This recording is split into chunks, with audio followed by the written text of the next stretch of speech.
নমস্কার বন্ধুরা, আজকে আপনাদের সামনে দুটি পরিপাকতন্ত্রের ভিন্ন রোগের সম্বন্ধে আলোচনা করব। দুটি পরিপাকতন্ত্রের রোগ বা প্রায় রোগটা একই রকম, কিন্তু রোগটার নাম আলাদা বা লক্ষণটা আলাদা। আর আমাদের হোমিওপ্যাথি হচ্ছে লাক্ষণিক চিকিৎসা, অর্থাৎ রোগটার নাম যদি আলাদা হয়, লক্ষণ যদি আলাদা হয়, ওষুধটাও আলাদা হবে। আজকের ভিডিওতে যে দুটি রোগ সম্বন্ধে আলোচনা করব সে দুটি রোগ হচ্ছে, একটা হচ্ছে আইবিএস, আপনারা অনেকেই জানেন, অর্থাৎ ইরিটেবল বাউল সিনড্রোম, আর একটা হচ্ছে আইবিডি, ইনফ্ল্যামেটরি বাউল ডিজিজ। বন্ধুরা, এই দুটো রোগটাই পরিপাকতন্ত্রের রোগ, কিন্তু রোগটা হচ্ছে আলাদা, ওষুধটাও আলাদা, লক্ষণটাও আলাদা। চলুন আজকের ভিডিওতে বিস্তারিতভাবে আমার সাধ্যমতো আপনাদের সামনে ধীরে সুস্থে আলোচনা করার চেষ্টা করব। ভিডিওটাকে স্কিপ না করে সম্পূর্ণ দেখবেন, অবশ্যই উপকারে আসবে। তার আগে একটা কথা বলি বন্ধুরা, আমি কিছুদিন আগে আপনাদের দু একটা ভিডিওতে বা দু তিনটে ভিডিও এরকম হবে, আমি সেখানে দেখিয়েছিলাম যে আমাদের হোমিওপ্যাথি টিউশনে গ্রুপের মধ্যে নেওয়া হচ্ছে, যারা জয়েন করতে ইচ্ছুক যোগাযোগ করুন। তো বর্তমানে আমাদের এখন আর ছাত্র নেওয়া হচ্ছে না। 2-3 মাস পরে যখন গ্রুপ 1-2 বেরিয়ে যাবে, তখন নতুন করে আবার গ্রুপ শুরু করা হবে। রীতিমতো 1-2 গ্রুপ 8 মাস ক্লাস হয়ে গেছে, তো তারা যখন চলে যাবে আপাতত 2 থেকে 3 মাস পরে, তখন নতুন করে আবার গ্রুপ চালু হবে। তবে আপনারা যারা টিউশন নিতে ইচ্ছুক অবশ্যই করে আজ থেকে যোগাযোগ করুন। যারা এই জুলাই মাসে সিরিয়াল নিয়ে রাখবেন তাদের জন্য বিশেষ সুবিধা রয়েছে, এবং আপনাদেরকে গ্রুপে অ্যাড করে নেওয়া হবে। একটা নতুন গ্রুপ যখন হবে অ্যাড করে নেওয়া হবে, কিন্তু সেখানে বিভিন্ন রকম টিপস দেওয়া থাকবে, যার জন্য কোনো পয়সা লাগবে না। সামান্য খরচে 1 বছরের কোর্স পোস্ট করা হয়েছে, দেখে নেবেন। 1 বছরের মধ্যে আপনি নিজেকে স্বাবলম্বী করে তুলতে পারবেন, এটুকু ভরসা রাখুন। যাই হোক, তবে যদি আপনার ইচ্ছে থাকে, মানে জোর করে তো কাউকে খাওয়ানো যায় না, তার মুখে রুচি দরকার, হজম করার ক্ষমতা দরকার, এইরকম ধরনের। তারপর আমি কতটুকু আমার সাধ্যমতো দিতে পারবো সামান্য জ্ঞান অনুযায়ী, সেটা তো পরের বিষয়। যাই হোক, তো আজ থেকে যদি আপনি এই মাসে অর্থাৎ জুলাই মাসে যদি আপনি সিরিয়াল নিয়ে রাখেন, বিশেষ সুবিধা সহ আপনি কিন্তু গ্রুপের মধ্যে যখন থাকবেন অ্যাড হয়ে যাবেন। চিকিৎসা সম্বন্ধে যে সমস্ত টিপস দেওয়া হবে তার জন্য কোনো পয়সা লাগবে না। যখন ক্লাস রানিং হবে তখন কিন্তু রীতিমতো যেরকম এতদিন যে আমাদের টিউশন চললো, যেরকম নিয়ম আছে সেরকম নিয়ম অনুযায়ী আপনাকে সমস্ত কিছু করতে হবে। যাই হোক, আসুন আজকের মূল বিষয়ে ফিরে আসি। এর জন্য একটু ক্ষমা চেয়ে নিচ্ছি, সময়টা আপনাদের মূল্যবান সময় নষ্ট হলো। তো যাই হোক, দুটি রোগ, দুটো পাকস্থলী রোগ, একটা আইবিএস, একটা আইবিডি। রোগের নামটা বলে দিলাম, আইবিএস অর্থাৎ ইরিটেবল বাউল সিনড্রোম, আর একটা হচ্ছে আইবিডি অর্থাৎ ইনফ্ল্যামেটরি বাউল ডিজিজ। যাই হোক, তাহলে রোগের প্রকৃতিটা এবারে আলোচনা করব। এখানে আমি কিন্তু লিখে নিয়েছি 1-2 করে, ধীরে সুস্থে শুনুন। তো বন্ধুরা, আইবিএস যে 1 নম্বর যে সিমটমটা পাওয়া যায়, অর্থাৎ লক্ষণটা যে ভেসে ওঠে, এই যে দেখতে পাচ্ছেন 1 নম্বরে, এটি একটি ফাংশনাল ডিজিজ, অর্থাৎ পরিপাকতন্ত্রের কোনো গাঠনিকটিক ক্ষতি বা ক্ষত থাকে না। মানে পরিপাকতন্ত্রের কোনো গাঠনিকটিক ক্ষতি থাকে না, গঠনটা ঠিক থাকে বা ক্ষতও তৈরি হয় না। তার মানে বুঝতে পারছেন, গঠনটা ঠিক থাকে, শুধু তন্ত্রের কার্যক্ষমতার একটু পরিবর্তন ঘটে, মানে তার যে কাজ করার প্রক্রিয়া সেটা কিন্তু ব্যাহত হয়, ওই জন্য সমস্যা তৈরি হয়। তাহলে এই সমস্যার ফলে কী কী তৈরি হয়? অন্ত্রে কখনো কখনো প্রদাহ হয়, ক্ষত বা রক্তপাত হয় না। মানে অন্ত্রে কখনো কখনো প্রদাহ হয়, অর্থাৎ ব্যথা করে, কিন্তু রক্তপাত হয় না। কিন্তু এই যে আইবিডি অর্থাৎ ইনফ্ল্যামেটরি বাউল ডিজিজের মধ্যে, এটি একটি স্ট্রাকচারাল অর্থাৎ ক্রনিক ইনফ্ল্যামেটরি ডিজিজ, মানে পুরনো পরিস্থিতির, যা পরিপাকতন্ত্রের ক্ষত বা ঘা অর্থাৎ আলসার তৈরি করে। তাহলে একটার মধ্যে যে কোনো ক্ষত তৈরি হয় না, শুধুমাত্র তার কার্যক্ষমতার একটু পরিবর্তন হয়, দুর্বল হয়ে যায়। কিন্তু এখানে কার্যক্ষমতার পরিবর্তন শুধু নয়, এখানে ক্ষত তৈরি করে, ঘা তৈরি করে, যাকে বলা হয় আলসার। অন্ত্রে মারাত্মক প্রদাহ হয় এবং ভেতরের লাইনিং ক্ষতিগ্রস্ত হয়ে রক্তপাত পর্যন্ত হতে পারে। তার মানে আইবিডিটা আইবিএসের থেকে অনেক মারাত্মক রোগ, ক্ষতিগ্রস্ত রোগ। 3 নম্বর যে পয়েন্টটা বলুন, তাহলে 1 নম্বর 2 নম্বর হয়ে গেল। 3 নম্বর যেটা যে পেট ফাঁপা, গ্যাস, তলপেট কামড়ানো, আম বা চর্বি বা তেলযুক্ত পায়খানা। আপনারা জানেন যাদের আইবিএস হয়েছে যে চর্বিযুক্ত বা তেল তেল পায়খানা এরকম ধরনের মনে হয় যেন আমাশয়, কিন্তু প্রকৃত আমাশয় নয়। এইরকম সমস্যা হয়, সঙ্গে কোষ্ঠকাঠিন্য বা পাতলা পায়খানা পর্যায়ক্রমেও আসতে পারে। আজকের কোষ্ঠকাঠিন্য, কালকে পাতলা পায়খানা, কালকে তেলযুক্ত পায়খানা, কালকে মনে হয় পেটে একটু ব্যথা, আহারের পরে পেটের একটা বেগ। এইরকম সমস্যা কিন্তু আইবিএস যাদের আছে তারা জানেন। এটা কিন্তু আপনাদের বেশিরভাগ মানুষের ধারণা, কারণ বর্তমানে তো আইবিএস রোগে বহু মানুষ ভুগছেন, বসে দিনে অতিবাহিত করছেন, চর্বিযুক্ত খাবার খাচ্ছেন, তেলে ভাজা পোড়া ভাজা এরকম খাচ্ছেন, তা তো হবেই একটু। 3 নম্বর আইবিএস যে লক্ষণ সেটা হচ্ছে কি পুরাতন দীর্ঘস্থায়ী ডায়রিয়া বা মলের সঙ্গে রক্ত। তার মানে এখানে সবসময় যেন ক্ষতর একটা চিহ্ন পেলেন, যেখানে রক্তস্রাব হচ্ছে, রক্তপাত হচ্ছে, বা মিউকাস যাওয়া, ওজন কমে যাওয়া, পুষ্টিহীনতা বা রক্তহীনতার ঝুঁকি থাকতে পারে। তাহলে বুঝতে পারছেন কত বড় একটা ক্ষতিগ্রস্ত রোগ।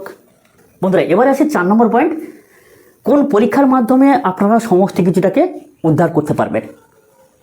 আসুন, আইবিএস করতে গেলে দেখতে পাচ্ছেন এটা কি অ্যান্ডোস্কোপি বা কোলোনোস্কোপি করলে রিপোর্টটা কিন্তু প্রায় নর্মাল আসে, কিন্তু এখানে কোলোনোস্কোপি এবং বায়োপসি করলে অন্ত্রের প্রদাহ বা ক্ষত পরিষ্কার দেখা যায়, রক্তে সিআরপি বা ইএসআর বৃদ্ধি হয়ে যায়। তাহলে এতক্ষণ বুঝতে পারলেন দুটো কিন্তু পরিপাকতন্ত্রের অর্থাৎ পেটের রোগ, কিন্তু একটা হচ্ছে আইবিডি অর্থাৎ ভয়ঙ্কর রোগ, আইবিএস অর্থাৎ একটা নর্মাল রোগ। শুধুমাত্র এর কার্যের পরিবর্তন অর্থাৎ দুর্বল হয়, আর এখানে একটা ক্ষত তৈরি হয়। এবার আসি যে এই দুটি রোগের ক্ষেত্রে কোন কোন ওষুধ ব্যবহার করা হয়। তো বন্ধুরা, একটা কথা বলে নিই, আইবিএসের রোগের যে ওষুধ এটা লক্ষণ মিললে আপনার বাড়িতে সেবন করবেন, কিন্তু আইবিডি রোগের ক্ষেত্রে যেহেতু একটা গভীর রোগ, বাড়িতে নিজেরা ট্রাই করবেন না। অবশ্যই ডাক্তারের পরামর্শ নিয়ে চিকিৎসা করবেন, তাতে করে আপনারও মঙ্গল, আপনার পরিবারেরও মঙ্গল। ভালো থাকুন সবাই। তাই হোক, তাহলে এবারে আসি যে আইবিএসের অর্থাৎ ইরিটেবল বাউল সিনড্রোমের যে ওষুধগুলো। প্রথমে বলি হচ্ছে ওষুধটা আগে পিছিয়ে লেখা হয়েছে, করে কিছু মনে করবেন না। নাকটা উপরে হওয়ার কথা ছিল, নিচে হয়ে গেছে। যাই হোক, আমি সিরিয়াল বাই বলছি, ভিডিওটা সম্পূর্ণ দেখলে অবশ্যই বুঝতে পারবেন। তাহলে অ্যাসাফোরিটা 30 বা 200 কেমন প্রকৃতির লক্ষণ? দু একটা সিমটম বলে দিচ্ছে, বেশি বললে আপনারা বুঝতে পারবেন না, গুলিয়ে ফেলবেন। যদি দেখা যায় যে গ্যাসটা উধো এবং অধো কোনো দিক দিয়ে নিঃসরণ হয় না, তাহলে উধো অর্থাৎ কোনোভাবে ঢেকুর থেকেও নিষ্করণ হয় না, আবার অধো অর্থাৎ বায়ু বাতকর্ম তার মাধ্যমেও নিঃসরণ হয় না, পেটটা ভারী হয়ে থাকে, এই রকম একটা লক্ষণে সেখানে অ্যাসাফোরিটা দারুণভাবে ব্যবহার, যেটা হিং থেকে প্রস্তুত, হজম ক্ষমতা বৃদ্ধি করে। অ্যাসাফোরিটা খেলে হজম হয়ে যায়। এবারে আসি যে হাইড্রাস্টিস। বন্ধুরা, এই হাইড্রাস্টিস মাদার আমরা বেশি ব্যবহার করে থাকি, আপনারা 30-200ও ব্যবহার করতে পারেন। কেমন প্রকৃতির লক্ষণ থাকতে হবে? যে মনে হয় আমাশয়, কিন্তু প্রকৃত আমাশয় নয়, তেল চর্বিযুক্ত পায়খানা। এইরকম দিনের মধ্যে 3 বা 4 বারও পর্যন্ত পায়খানা করতে পারে, হালকা পেট ব্যথা করে পায়খানা দিতে পারে, যে অর্থে আমরা মার্সল ব্যবহার করে থাকি। অবশ্যই করে মার্সলও এই রোগের একটা ভালো ঔষধ। আমরা জানি আমাশয়, তেলযুক্ত পায়খানা, আচ্ছা বেগ দিয়ে পায়খানা করতে চাই, আমাশয়ও ক্ষেত্রে মার্সল একটা দুর্দান্ত ঔষধ, যার জন্য এখানে মার্সল লেখা রয়েছে বলছি। তাহলে হাইড্রাস্টিসের লক্ষণ বলে দিলাম যে আমযুক্ত পায়খানা, মনে হয় আম কিন্তু কাজ হচ্ছে না। তো এই ওষুধটাকে কখন ব্যবহার করবেন? যখন মার্সল অতিরিক্ত দিন আপনি ব্যবহার করলেন এরকম লক্ষণ দেখে, তবুও কাজ পাচ্ছে না, তখন একবার হাইড্রাস্টিসকে স্মরণ করবেন। যাই হোক, এবার আসি লাইকোপোডিয়াম। তো বন্ধুরা, লাইকোপোডিয়াম যদি দেখা যায় এর বিশেষ চরিত্র বিকেল 4টে থেকে রাত্রি 8টা পর্যন্ত রোগ লক্ষণের বৃদ্ধি, উপর পেটে গ্যাস জমে যাওয়া, পায়খানা, বদহজম, গড়হজম যাকে বলা হয়, তাহলে আর কোনো কথা নেই। লাইকোপোডিয়াম কিন্তু সেই প্রকার লক্ষণের ভালো একটা ঔষধ। আর বিশেষ করে নাক্সের সমগোত্র লক্ষণ থাকে লাইকোপোডিয়ামের মধ্যে, কিন্তু যখন নাক্স না কাজ করে তখন কিন্তু লাইকোপোডিয়ামকে ব্যবহার করতে হয়। যাই হোক, এবার আসি মার্সলের কথা। বন্ধুরা, এই যে মার্সল, এই মার্সল হোমিওপ্যাথি ওষুধটা ওই যে বললাম, আম পায়খানা, সাদা আমাশয়, আম পায়খানা বা আমাশয়ের সঙ্গে মনে হয় তেলযুক্ত চর্বিযুক্ত পায়খানার সঙ্গে ডোরা ডোরা রক্ত, অতিরিক্ত রক্ত থাকলে কিন্তু মার্কর, যা এই রোগের ক্ষেত্রে ব্যবহার করা হয়েছে, আইবিডির ক্ষেত্রে। খবরদার বললাম যে এই রোগটার ক্ষেত্রে অবশ্যই করে চিকিৎসকের পরামর্শ নেবেন। এটা শিক্ষামূলক পারপাসে আমরা অবশ্যই ভিডিওগুলোকে আপলোড করে থাকি। আর যার জন্য বললাম, যদি প্রকৃতভাবে আপনারা শিখতে চান তাহলে অবশ্যই করে আমাদের টিউশনে যোগাযোগ করুন, আর নাহলে কোনো একটা ভালো ইনস্টিটিউটে যোগ হয়ে যান, তাতে করে আপনারও মঙ্গল, শিখতে পারবেন। দেখুন, সারা বছরে সামান্য একটা খরচা দিয়ে একটা বছরের মধ্যে আপনি যদি সমস্ত কিছুটাকে একটু গুরুত্বের সঙ্গে একটা অবসর সময়, অর্থাৎ রাত্রি 9টার পরে অবসর সময়ে বসে একটু কষ্ট করে একটা বছরের মধ্যে যদি আপনি শিখে নিতে পারেন, তাহলে বলুন তো কত বছর আপনার পরিবারের কাজে লাগবে, কত টাকা সাশ্রয় করতে পারবেন, কত সময় সাশ্রয় করতে পারবেন। আর যদি মনে করেন আপনার কাছে সময়ের কোনো মূল্য নেই, তাহলে আর এসে দরকার নেই। তারপরে আমরা দিয়ে থাকি ভিডিও রেকর্ডিং। একটা ভিডিও রেকর্ডিং আপনার পরিবারের যে কেউ দেখতে পারে। আপনি যদি পরিবারের যে উপযুক্ত হয়েছে তার মোবাইলে দিয়ে চলে যান যে এটা দেখে রাখ, অনেক কাজে লাগবে।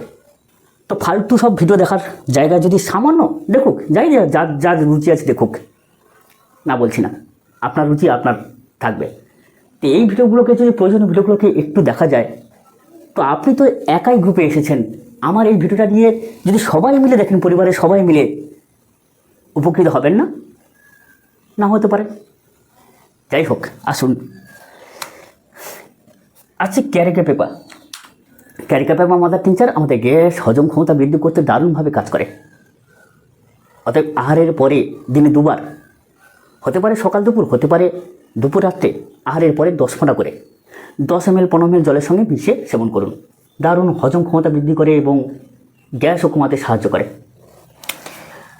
তাহলে শেষ ওষুধটা নাক ভূমিকা, যেটা প্রথমে হওয়া উচিত ছিল, ক্ষমা চেয়ে নিচ্ছি, লেখার ক্ষেত্রে হয়ে গেছে। তো নাক ভূমিকা পেটের সমস্যা প্রথমে দিয়ে শুরু করতে হয়, অর্থাৎ নাক ভূমিকা লক্ষণটা প্রথমেই আমরা পেয়ে থাকি। আর নাক ভূমিকা ব্যবহার করলে প্রায় 50% রোগটা অনেকটা আরোগ্য হয়ে যায়। আর লক্ষণ মিললে তো কোনো কথা নেই, ম্যাজিক হয়ে যায়। যাই হোক, তো যারা বসে দিন অতিবাহিত করেন, বারবার অ্যাসিডিটি, অম্লগন্ধযুক্ত টক ঢেকুর, পায়খানা, কোনো পুরো পেটে গ্রুপাক দ্রব্যাদি হজম হয় না কিন্তু খেতে পছন্দ করে, তো তাদের ক্ষেত্রে কিন্তু অবশ্যই করে নাক ভূমিকা, একটু বমি, গা বমি এগুলো থাকলেও দারুণ কাজ করে। যাই হোক, তাহলে যে ওষুধগুলো সম্বন্ধে বললাম, লক্ষণ মিললে অবশ্যই সেবন করবেন। আর যদি নির্বাচন না করতে পারেন, অবশ্যই করে আমাদের সঙ্গে যোগাযোগ করবেন, নাহলে অন্য কোনো ভালো ডাক্তারের সঙ্গে যোগাযোগ করুন। আমাদের থেকে অনেক ভালো ডাক্তার আপনাদের বাড়ির কাছেও আছে। কিন্তু এই আইবিডির ক্ষেত্রে যে ওষুধগুলো আমি লিখেছি তার কিন্তু লক্ষণ বলবো না। যদি বলি, আপনারা কিন্তু নিজেরা ব্যবহার করবেন না। আমি বারবার বলছি, আমরা শিক্ষার পারপাসে ভিডিওগুলোকে আপলোড করে থাকি। এবারে আসি যে অ্যাসিড কার্বলিক, যখন কোনো ক্ষততে পচা দুর্গন্ধ আসতে থাকে, তাহলে সেখানে কিন্তু অ্যাসিড কার্বলিক আমরা ব্যবহার করে থাকি। যে কোনো আলসার ক্ষততে, অ্যালোসকটে না, সকাল হলে পায়খানার একটা বেগ আছে, সে বেগ আপনি ধরে রাখতে পারেন না, মনে হয় কাপড় চোপড় হয়ে যেতে পারে, এরকম লক্ষণ দেখে অ্যালোসকটে, মানে একটা কঠিন অবস্থা, ধরে রাখতে পারছেন না, মানে কঠিন অবস্থা। মাসকর, তাহলে মার্সল, ডোরা রক্ত, মার্কর হচ্ছে প্রচণ্ড রক্ত, এইরকম আমাশয়যুক্ত, কিন্তু রোগটাও একই জায়গা থেকে উপস্থিত হচ্ছে। পরিপাকতন্ত্রের রোগ, পেটের রোগ, একই জায়গা থেকে দুটি রোগের সৃষ্টি, প্রায় একই রকম লক্ষণ, একটু আলাদা। একটা হচ্ছে বিশাল ক্ষত, একটা ক্ষত নেই। একটা হচ্ছে শুধুমাত্র ভারসাম্য হারিয়েছে, আর একটা হচ্ছে তার একদম পুরো ক্ষত বিক্ষত হয়ে গেছে। তাহলে যেখানে রক্ত প্রচুর পরিমাণে আমাশয়যুক্ত, সেখানে কিন্তু মার্কর। তাহলে রক্ত, এখানে ক্ষত মানে রক্ত, হেমামেলিসে বেদনা দেখা যায়, রক্ত, তাজা রক্ত, এগুলো দেখতে পাই আমরা। তাহলে হেমামেলিসও সেই ক্ষতযুক্ত রক্তের ক্ষেত্রে ব্যবহার করা যেতে পারে। শক্তিমাত্রা বলবো না, লক্ষণগুলো বলে দিচ্ছি, যদি কেউ শিখতে পারেন বা জানতে পারেন। যাই হোক, বারবার শেখার কথাটা বলা উচিত নয়, কারণ এত অভিজ্ঞ আমি হয়ে যাইনি। ফেরামফস, আমাদের বায়োকেমিকে রক্ত প্রকার, ক্ষত বা রক্তস্রাব, এই লক্ষণটি আমরা দেখতে পাই বা চোখের সামনে আমাদের যখন ভেসে আসে, কানে যখন শুনতে পাই, ফেরামফসের কথা মনে পড়ে। কারণ আমাদের বায়োকেমিকে ফেরামফস, রক্তস্রাব, সে ক্ষত হোক, আঘাত হোক, কেটে যাওয়া হোক, সব জায়গা থেকে একটাই বায়োকেমিক ঔষধ, ফেরামফস। যাই হোক, ওষুধগুলো কেমন প্রকৃতির শক্তি নির্বাচন করতে হবে, রোগের প্রকৃতি অনুসারে সেখানে ব্যবহার করতে হয়। আবার শেষ বেশ বলছি, যদি ভিডিওটা ভালো লাগে তাহলে বন্ধুদের মধ্যে শেয়ার করবেন আর একটা লাইক করবেন। আর সকলে খুব ভালো থাকুন, দেখা হবে পরবর্তী ভিডিও পর্বে। নমস্কার।